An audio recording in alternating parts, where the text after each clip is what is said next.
ہمارا آج کا سوال، بائبل مقدس میں مذکور لازر کون تھا؟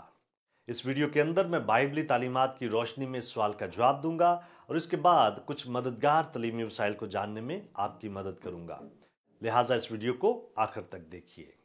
بائبل مقدس میں لازر نامی دو آدمی پائے جاتے ہیں۔ پہلا لازر یسوع مسیح کی طرف سے بیان کی گئی کہانی کا موضوع ہے۔ لازر بہت غریب تھا، شاید بے گھر اور بلا شبہ وہ بھکاری تھا۔ کسی دولت مند کی میز سے بچے کھچے کھانے کے ٹکڑے ملنے کی امید میں وہ اکثر اس امیر آدمی کے دروازے پر بیٹھا رہتا تھا۔ دولت مند شخص اور غریب لازر دونوں مر گئے۔ خداوند یسوع مسیح بتاتا ہے کہ کس طرح لازر کو ابراہیم کی گود یعنی ایک پرسکون اور آرام دہ مقام پر پہنچایا گیا، جبکہ امیر آدمی عالم ارواح کے درمیان عذاب کی جگہ میں گیا۔ بائبل مقدس کے بعض عالمین کا خیال ہے کہ خداوند یسوع مسیح ایک تمثیل یعنی ایک فرضی کہانی سنا رہا تھا، جس سے ایک حقیقی بیان مراد نہیں تھا۔ تاہم خداوند یسوع مسیح کہانی میں اصل ناموں کو استعمال کرتا ہے۔ وہ کہانی کی تشریح نہیں کرتا اور نہ ہی وہ آخر میں اخلاقی سبق کا اضافہ کرتا ہے۔ وہ کہانی کو اسی طرح رہنے دیتا ہے جیسی کہ وہ ہے۔ ان تفصیلات کی وجہ سے لازر اور امیر آدمی کی کہانی لازر اور بے ایمان دولت مند کی حقیقی ابدی حالت کو بیان کرنے والا ایک سچا بیان بھی ہو سکتا ہے۔ بہرحال فردوس اور جہنم کی حقیقت پر خداوند یسوع مسیح کی تعلیم واضح ہے۔ خداوند یسوع مسیح کی کہانی میں درج لازر بائبل میں کہیں اور نظر نہیں آتا، اور ہم نہیں جانتے کہ اگر وہ ایک حقیقی شخص تھا تو اس نے تاریخ کے دوران کب زندگی بسر کی تھی۔ دوسرا لازر، جسے بیتنیہ کا لازر بھی کہا جاتا ہے، مریم اور مارتھا کا بھائی تھا۔ یہ تینوں بہن بھائی خداوند یسوع مسیح کے دوست اور شاگرد تھے، اور ان لوگوں سے خداوند یسوع مسیح محبت رکھتا تھا۔ ایک بار بیتنیہ سے خداوند یسوع مسیح کے پاس ایک فوری پیغام آیا کہ اس کا دوست لازر بیمار ہو گیا ہے، اور مریم اور مارتھا چاہتی ہیں کہ خداوند یسوع مسیح آئے اور اسے شفا دے، کیونکہ وہ قریب الموت ہے۔ تب خداوند یسوع مسیح نے اپنے شاگردوں اور دوستوں کو الجھا دیا۔ اس نے یہ کہتے ہوئے اپنی بات کی شروعات کی کہ یہ بیماری موت کا باعث نہیں ہوگی، بلکہ یہ خدا کے جلال کا باعث ہوگی۔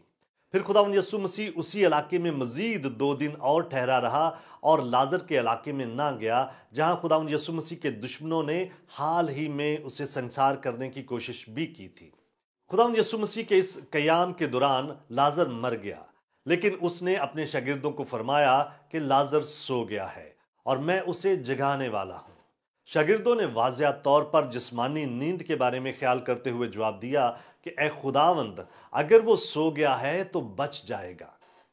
تب خداوند یسوع مسیح نے انہیں صاف صاف بتایا کہ لازر مر گیا ہے، لیکن پھر بھی وہ اسے ملنے جا رہے ہیں۔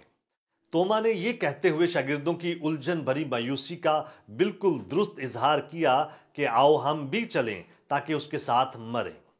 اس نے دیکھا کہ خداوند یسوع مسیح پرعزم تھا، لیکن وہ اس طرح کے سفر کے خطرات کو بھی جانتا تھا۔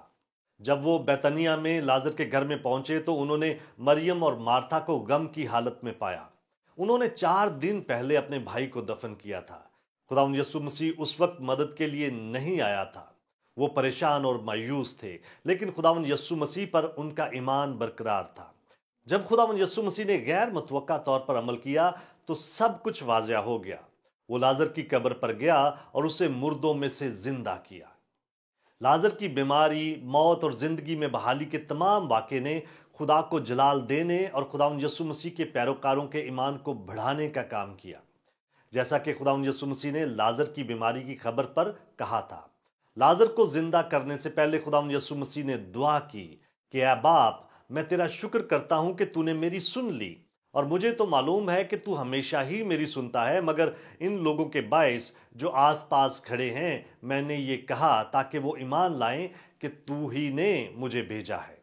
خداوند یسوع مسیح کی دعا کا جواب دیا گیا، لازر زندہ ہو گیا، اور بطیرے یہودی جو مریم کے پاس آئے تھے اور جنہوں نے یسوع کا یہ کام دیکھا تھا اس پر ایمان لائے۔ جب خداوند یسوع مسیح نے لازر کو آواز دی تو کوئی زومبی یا نیم مردہ یا حرکت کرتی ہوئی لاش نہیں، بلکہ لازر ہی قبر سے باہر نکل کر آیا، جو پوری طرح زندہ اور ٹھیک تھا۔ یہ مسیح کی قدرت ہی سے تھا۔ کلام مقدس اس بارے میں کبھی بات نہیں کرتا کہ لازر نے قبر میں اپنے 4 دنوں کے دوران کیا تجربہ کیا۔